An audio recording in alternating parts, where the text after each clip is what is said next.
tell me a little bit about myself. Okay, moved here from Brazil 12 years ago. I enjoy traveling. I love sports. I have a good group of friends. Love my family. Love being out in the nature like we are at this moment. That's it. I was looking for meaning in life. It felt like there was a gap in my life. I have a good job, I have good friends, I have good family. Though I'm away from my family, there was a gap in terms of the spiritual side of things. So I began searching, and initially I watched some sermons. I'm from a Catholic background, so I knew that. Then I met someone from Islam, a friend, and I just having conversations and listening a little bit about that, it got me interested. I then reached out to the mosque and asked if anyone would be open to have a coffee with me. And from that moment onwards, I began to have weekly sessions to talk about Islam and learn a little bit about the history. And it got to a point where I felt that that was the meaning that it was missing, and that would fill the gap, and it did, and it brought me peace. But that's how I came across Islam, which is really unusual. I never had heard of it before, but yeah. The gap was the understanding that there is something greater guiding me throughout my day-to-day life, and that He knows where I'm going, though I may not. And I think in the past it was more so I was accountable for my actions, and every failure was my failure. I didn't have any understanding that there was something bigger guiding my actions, that knew the way, knew that there was a better path.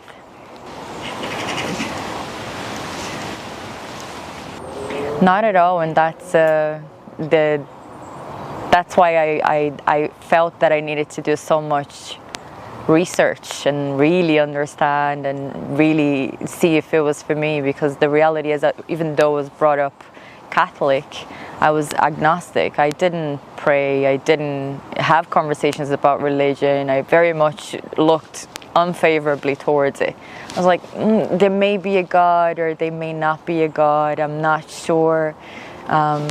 And I felt that was, I was being distant from that spiritual side, because I began to think that there might be something more.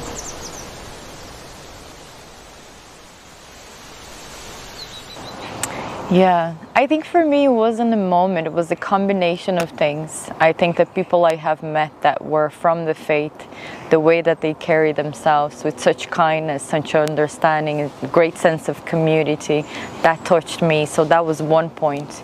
Then throughout the classes I've realized that this makes sense, more sense than the other things that I have become, that I knew about religion. So there was that knowledge aspect. It was also a reasonable religion. I've only read a few pages of the Quran so far because I'm really new, but I see that there is reasonableness throughout the Quran.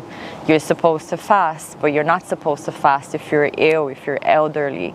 It's not an absolute requirement that you do this if it's going to bring you harm, because the intent is to preserve life. And there is a lot, one of the key pillars is being a volunteer, like giving some of what you have to other people. And there's nothing more beautiful than that, because I'm blessed. I'm in a position to help people that are less blessed. So all of those things resonated with me as a person. And the understanding, as I did now in the retreat, and it was a very touching moment, was to understand that I was guided to this path. I was made to be here as I am now, and be a Muslim.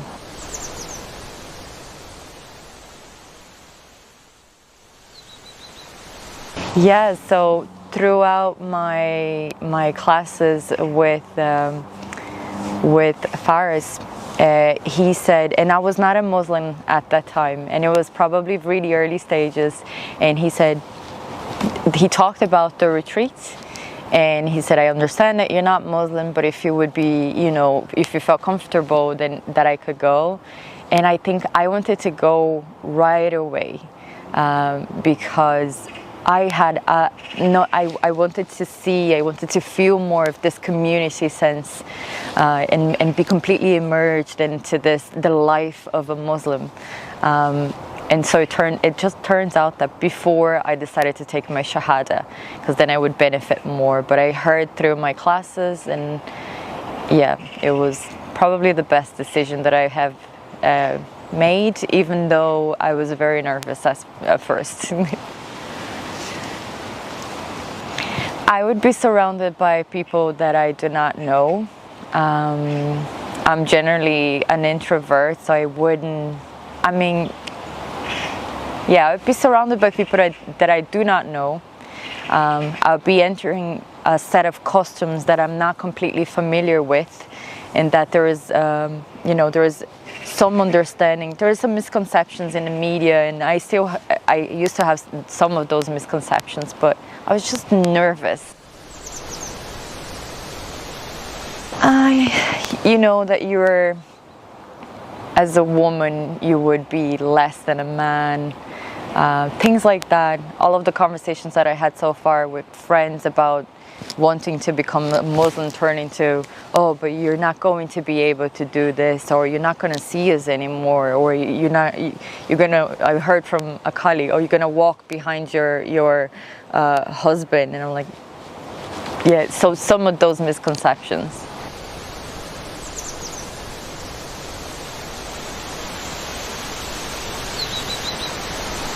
I think it's unfortunate that they exist, because it's absolutely the opposite. I've been so respected as a woman. I've been so respected, even in the little things. If I'm walking through a corridor, the brothers will move so I can pass. This is very different from the idea that women would be disrespected. It's much the opposite. And I wish that people at least were open to have the knowledge before they make the statement. I think that would make a huge difference, because I've never been so respected.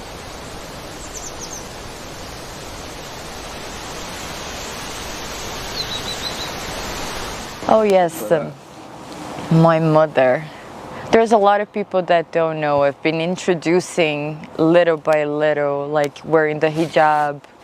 I wanted to see if I felt comfortable before I wore it, so I just said to friends, next time you see me, once I realized that I felt really comfortable, I said, next time you see me, I'm going to be wearing a hijab, okay? Okay. But my mom, she doesn't know. I'm thinking about, it's not even fear, because I think that she very much holds that perception that people hold because of the media, that, you know, now I'm going to be trapped and I won't be able to do many things. And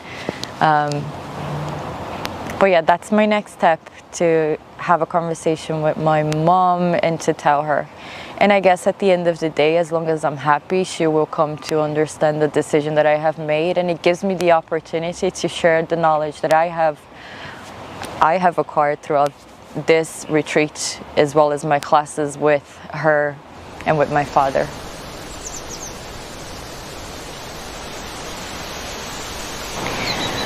I sort of got a flavor of what would be the reaction, because I told my sister that I was exploring Islam and I was interested, and the initial reaction was, this is good, knowledge is important. However, we grew up Catholic, there's, you know, the Holy Trinity, and I got that conversation about what is expected from us within our family.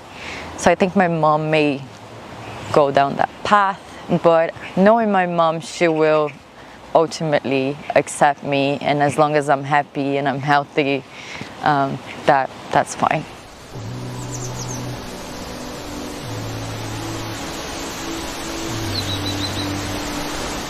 I would say continue to do your research, continue to seek the knowledge, because only through that you will make the right decision for you, and step away from the misconceptions that are shared, so you're in a position to make that decision. And ultimately for me, it was really the best decision. I feel like I have clarity of mind, and I have made some really good friends throughout the retreat.